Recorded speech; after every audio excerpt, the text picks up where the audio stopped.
Merci. Merci encore. Qu'on ne croit pas que les musiciens soient les bouches-trous. C'était un plaisir. C'était prévu pour que ce soit plus sympa. Merci encore. Bon, en plus, j'avais fait un super jeu de mots sur le titre de mon message. Il était une fois la foi. Et ça a un peu manqué mes yeux.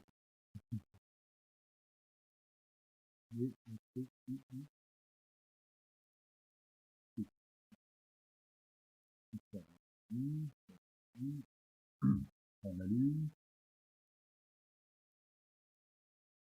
Donc, je vous rappelle un petit peu l'histoire, hein, parce que c'était il y a tout à l'heure.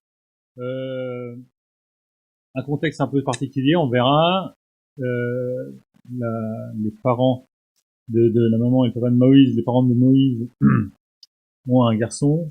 Ils le cachent pendant 3 mois parce qu'il était beau. J'aime bien cette expression parce qu'il était beau. En fait, parce qu'il était en bonne santé. C'est ce que ça sous-entend. Que tous les enfants sont beaux. Et au bout de 3 mois, elle peut plus le cacher. Elle le met dans un berceau flottant sur le Nil. Et vous allez voir que c'est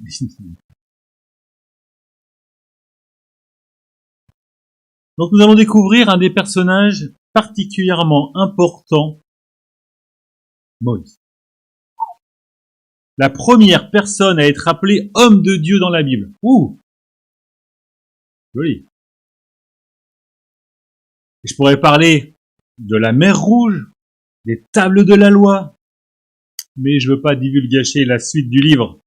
Je vais juste partager les débuts de ce grand homme. En Égypte, le peuple hébreu esclave continue à se développer. Le pharaon en vient à prendre une mesure terrible. Les sages-femmes reçoivent l'ordre de tuer à la naissance tous les bébés mâles de ces Hébreux. Mais la mesure ne suffit pas. Les femmes des Hébreux ne sont pas comme les Égyptiennes. Elles sont pleines de vie. Avant que la sage-femme n'arrive auprès d'elles, elles sont déjà accouchées. On voit ça dans Exode un peu plus loin, au verset 19. Alors le pharaon donne un ordre encore plus radical. Il demande à tout le peuple de jeter à l'eau du fleuve tous les nouveau-nés mâles. Voici une des premières symboliques des premiers-nés. Le combat, en fait, est dramatique. D'un côté, on a l'équipe vie, représentée par la vitalité des femmes hébreux. De l'autre côté, l'équipe mort. Merci, il y en a qui suivent. La puissance et l'exercice du pouvoir du pharaon. Voilà ce qu'il joue. Imaginons le contexte. La tribu de Lévi, Jochebed et Arman, les parents, donne naissance à un garçon. La mère réussit à le dissimuler pendant 3 mois. Et là, on rappelle que à chaque fois qu'on voit un homme mâle, dans l'eau du fleuve. Au bout d'un moment, elle peut plus le cacher. Elle fabrique une sorte de panier flottant. C'est drôle parce que dans certains pays, ce panier flottant, on appelle ça un mouïd. Parce que ça vient de petite embarcation qui va faire dériver. La fille du pharaon se lave. Donc là, la mère, déjà, elle voit la fille du pharaon. Elle envoie le truc au bon moment. Très émue à la vue de l'enfant, la princesse le recueille chez elle. La petite sœur, la grande sœur, du coup. Oui, voilà, oui, on est d'accord. Oui, c'est vrai, pourquoi j'ai écrit la petite sœur? C'est parce que j'ai une petite sœur. Qui a suivi de loin se manifeste et propose à la princesse d'aller chercher une femme chez les Hébreux pour l'allaiter. Alors ça, c'est la réputation des femmes des Hébreux. Hein. Super. Allez. Aussitôt, la petite alla chercher à sa mère, qui fut embauchée comme nourrice de son propre enfant. Ah, j'adore. Quelle ruse. Quelle créativité. La fille du pharaon adopte l'enfant et l'appelle Moïse. Plusieurs lectures sont possibles dans ce passage, mais pour moi, la première chose qui me touche, c'est la foi de cette jeune fille. C'est compliqué. parfois d'expliquer la foi. Je vais quand même essayer de partager ce que j'en ai compris. Et je vais tenter déjà par en écrire une définition, et puis décrire ce que la foi peut apporter aujourd'hui.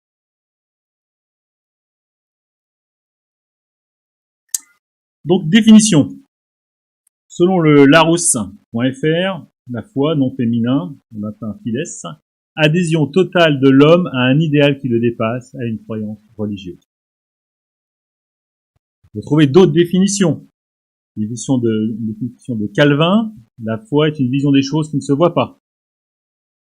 Le site de Cesbron, avec la foi, on ne fait pas grand-chose, sans la foi, rien. En fait, la foi, c'est tous les jours. Quand je passe au feu vert, j'espère que les autres automobilistes s'arrêteront au feu rouge. Quand je mange une soupe, j'espère que cette soupe ne sera pas empoisonnée. Bon, là, ça tombe bien, c'est plutôt moi qui fais des soupes. Mais pas par peur, hein. Je vous rassure, hein. La soupe empoisonnée, pour moi, c'est un truc incroyable. Petite parenthèse. Je viens de Loudun, dans la Vienne. Et ceux qui connaissent Loudun, enfin les personnes les plus âgées d'entre nous, connaissent Loudun pour Marie Bénard, qui aurait empoisonné 13 de sa famille. Comme ça, à la soupe. Ça fameux bouillon. Donc,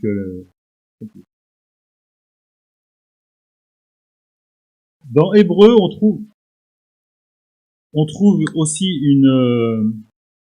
qui était lu tout à l'heure, une définition. Or, la foi est une ferme assurance des choses qu'on espère, une démonstration de celles qu'on ne voit pas. Un peu plus loin, or, sans la foi, il est impossible de lui être agréable, car il faut être que celui qui s'approche de Dieu croit que Dieu existe et qu'il est le rémunérateur de ceux qui le cherchent.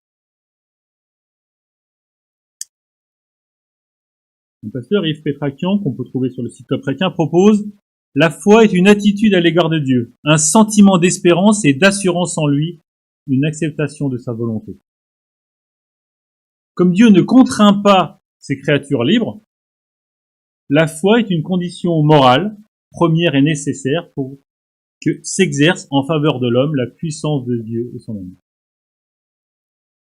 Aussi, Jésus, avant d'exaucer ceux qui l'invoquent, les interroge. Il dit à Capharnaüm, va, et qu'il t'en soit fait selon ta foi. Vous trouvez dans Matthieu 8, 13. Aux deux aveugles qui le suivent, croyez-vous que je puisse faire ce que vous désirez? Qu'il se soit fait selon votre foi. Dans Matthieu 9, 28. Certains aujourd'hui se disent chrétiens simplement parce qu'ils disent croire que Dieu existe et qu'ils vont à l'église tous les dimanches.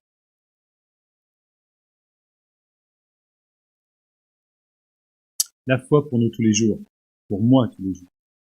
C'est pas écrit dans la Bible que la foi serait le simple fait de croire en Dieu.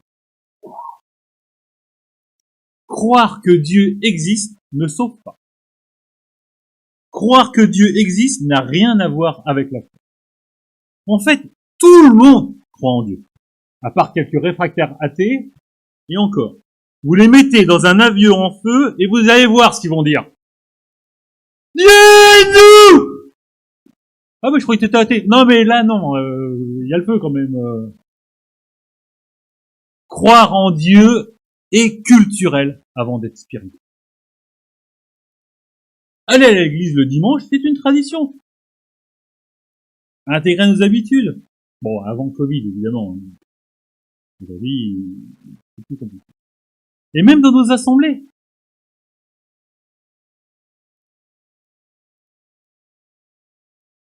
Notre foi nous donne une base pour vivre chaque jour.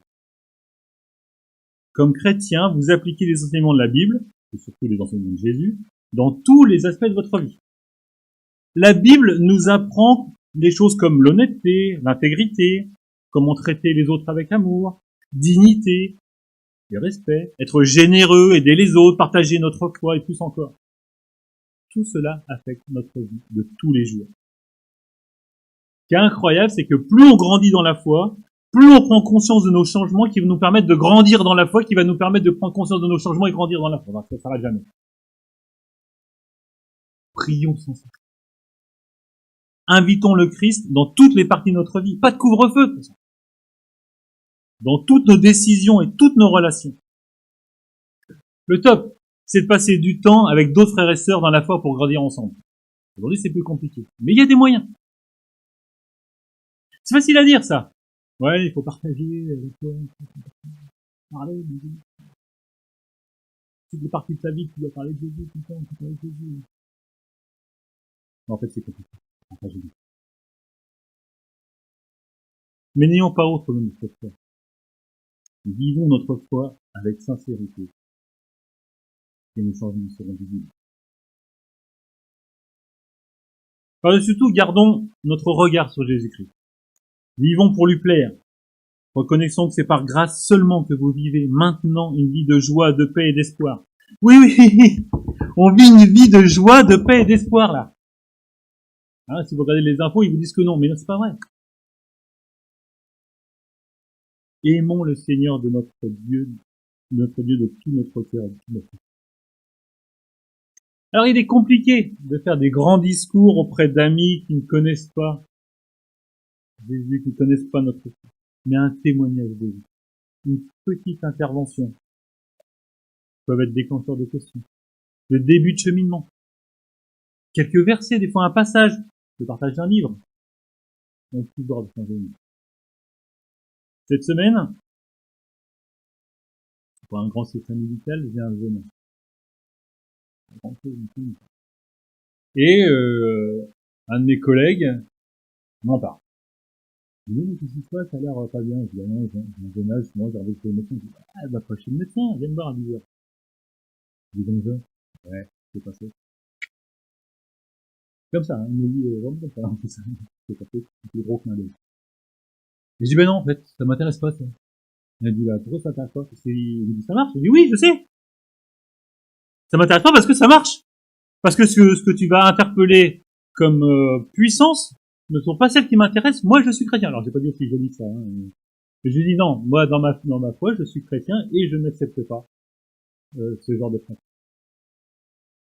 Alors, tu vas souffrir. Là.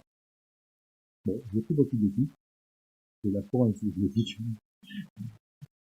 J'ai pris un paracétamol. C'est la foi en paracétamol. Et j'ai pris.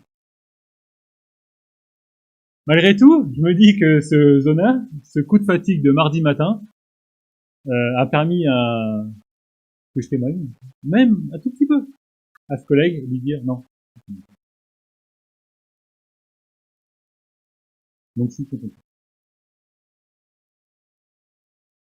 Ce qui est aussi important quand on partage notre foi, ça va pas bizarre ce que je vais dire, mais tant pis, c'est qu'il faudrait traiter des gens comme des personnes, et non pas comme des projets ou des défis, ou des candidats au salut. Soit t'es candidat au salut qui m'intéresse, si t'es pas candidat au salut qui m'intéresse. C'est pas ça. Il faut qu'on fasse des non-chrétiens des amis. Avec bienveillance. Prier. Demander à Dieu de nous guider. Là, ces changements, ce témoignage de vie pourra être déclencheur de tout. Pourquoi pas?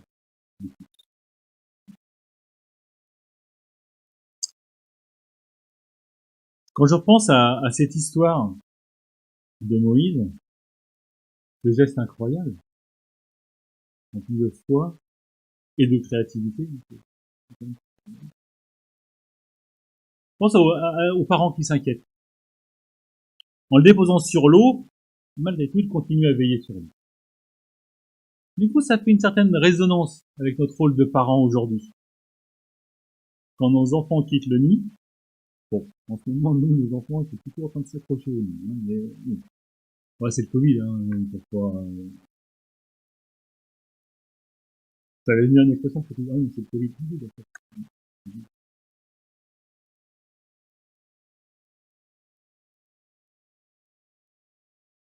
Tentons de les maintenir loin des vagues, loin des tumultes de ce monde. Entourons-le de nos prières. de nos conseils quand nous leur lâchons la main. Que ce soit à l'école maternelle, vous savez, ce moment-là, où c'est plus la maman qui pleure presque que le bébé. Au lycée, où là, carrément, c'est comme déposer les cartes pour l'avant, c'est simple, ouais, j'ai connu ça aussi. Ou dans leur appartement d'étudiants, on les pose pour la première fois, et qu'on remplit le congé, j'ai compris. Il nous faut une part de foi pour les laisser vivre dans l'inconnu. Parce qu'une grande partie de la journée, une grande partie de la vie, on s'ennuie. Je me souviens d'un reportage où la journaliste demande à un enfant de maternelle « Où travaille ta maman ?» L'enfant il a répondu « Derrière la porte ». Parce que ce monde est vaste. Gardons contact. Intéressons-nous à ce qu'ils vivent. Chaque soir, au dîner, mon épouse et moi, on avait une session rituelle pour les enfants, pour nos filles. Qu'est-ce que vous avez mangé à la cantine?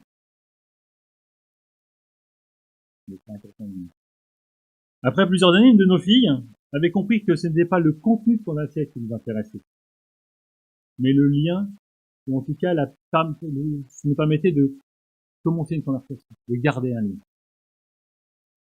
Ne laissons pas nos enfants seuls. Il faut se préoccuper de ce qu'ils regardent sur leurs écrans, la musique qu'ils écoutent. Ne poussons pas le cordon. Restons proches, avec discrétion, comme la sœur de Moïse qui restait à distance.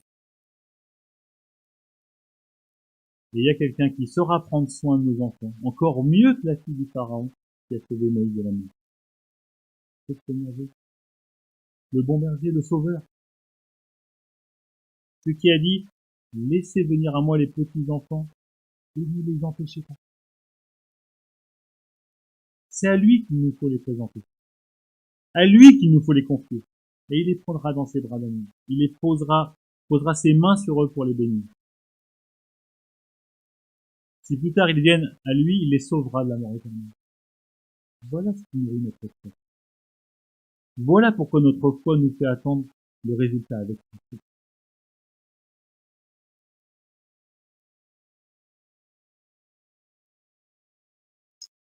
Nous vivons guidés par la foi, non par la foi.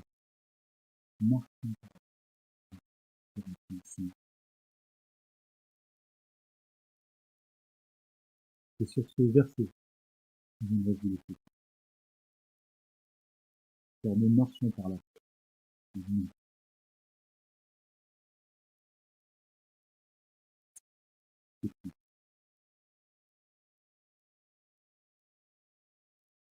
Le Seigneur, qu'il est compliqué, dur, déchirant parfois de laisser nos enfants. Mais Seigneur, continuons à garder un œil sur eux. Permets-nous de te les confier, de te les mettre sous ta protection, de te permettre de les entourer de tes bras d'amour, de tes bras qui sauvent et qui protègent. Seigneur, je n'ai pas peur car je sais que mes enfants sont au regard, sous ta protection. Je voudrais te remercier.